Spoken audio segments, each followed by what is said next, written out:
So we're going to be watching disturbing mythical creatures you've never heard of. Here are the most terrifying mythical creatures to ever exist. Or Okay. not exist, hopefully. Or not exist. The man... The Manananggal is a monster originating from the Philippines, and its name roughly translates to one who separates itself. It's a fearsome and disgusting creature, usually resembling a disfigured old woman at first. Its name comes from its unpleasant habit of fully detaching its torso from its lower body, entrails hanging out all over the place, and then sprouting enormous bat wings and just flying away into the night to hunt for food. What food, you ask? Well, during the hours of darkness, it will use its long, proboscis-like tongue to suck blood from its human victims, specifically targeting newlyweds, lovers, newborn children, and grooms who were abandoned before marriage. And it's even known to If you get fucked over, you're pretty much a target for this creature. That's sad. And you targeted them specifically? extract fetuses from the bodies of pregnant women. What, you thought I was going to draw that, you desensitized freak? Nah, here's a kitten instead. While it's hunting, the Manananggal makes a sort of tick-tick-ticking sound, and the farther away the sound seems to be, the closer the creature actually is, in order to confuse its victims. Oh, damn. During its nightly hunt, the creature's lower half is just left standing somewhere, and this tiny design flaw is its one weakness. If you want to kill the Manananggal, and let's face it, you probably do, you need to prevent the horrifying upper half from reuniting with its butt.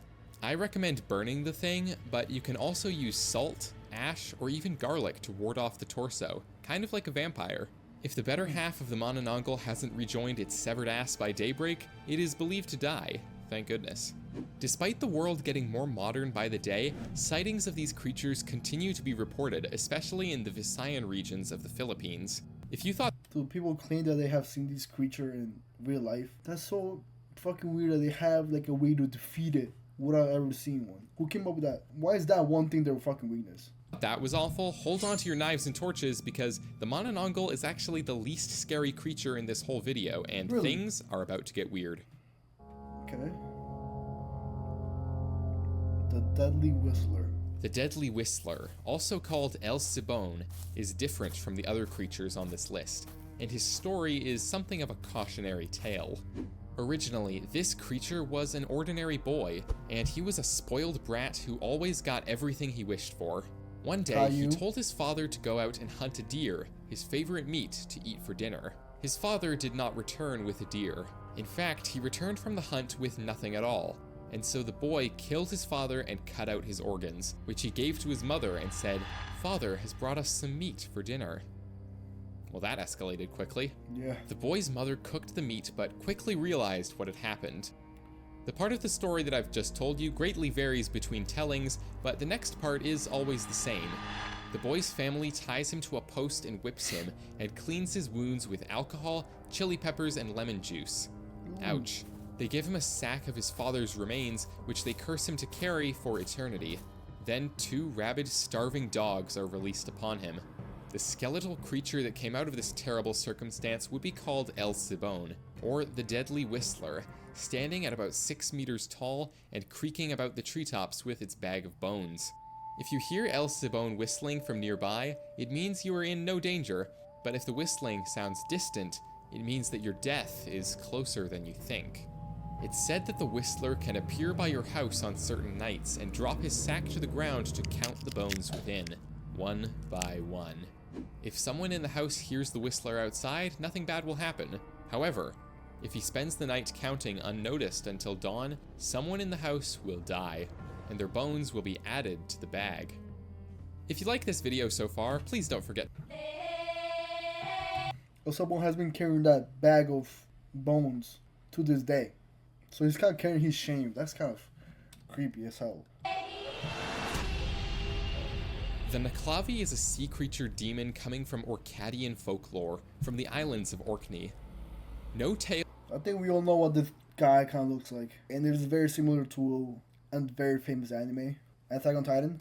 Tales describe what it looks like when it's dwelling down in the depths, but an islander named Tamas claimed to have an encounter with the thing and described its on-land appearance in impressive detail. According to Tamas, the Naklavi has a man's torso attached to the body of a horse as if it were a rider, except the torso has no legs. It's just fused with the equine's back. The man's long arms can reach the ground from where he sits, and atop its shoulders is an enormous head up to 3 feet in diameter. Oh, I forgot to mention that the Naclavi has no skin, with black blood pulsating through yellow veins. The horse's head has an enormous gaping mouth that exudes toxic vapors, and one single eye burning like a red flame. The creature's breath was thought to wilt crops, sicken livestock, and cause epidemics. In 1722, one of the islands of Orkney began the practice of burning seaweed for a number of boring reasons, including making soap and glass and improving soil for farming. The point is, the pungent smoke emitted by doing this is believed to have enraged the Naclavi and made it go on a wild rampage, causing plagues, destroying crops, and killing cattle and horses. This disaster seemed to spread to all of the islands in the business of burning seaweed. It's said that, like many sea-dwelling mythical creatures, the Naclavi can't cross borders of fresh water, so if you're ever being chased by it, just jump across a creek or something and hope for the best.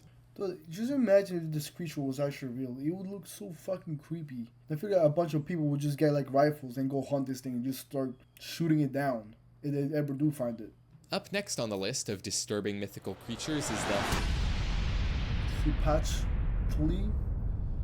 Cipachtli.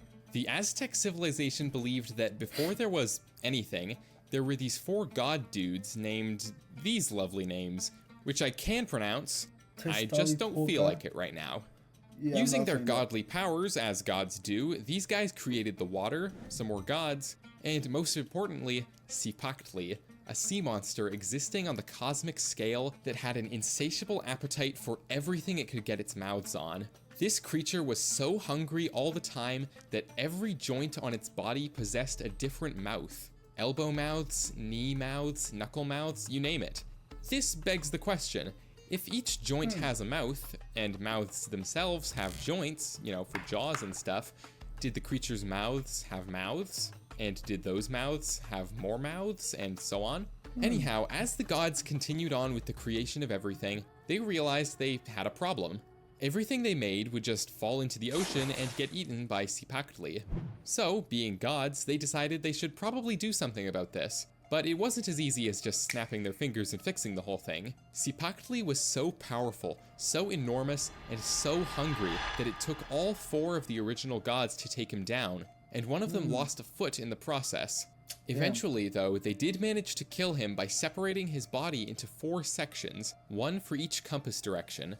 Using Cipachtli's body, they created the entire world. The creature's head became the 13 heavens, its midsection was crafted into the earth, and its tail became the underworld.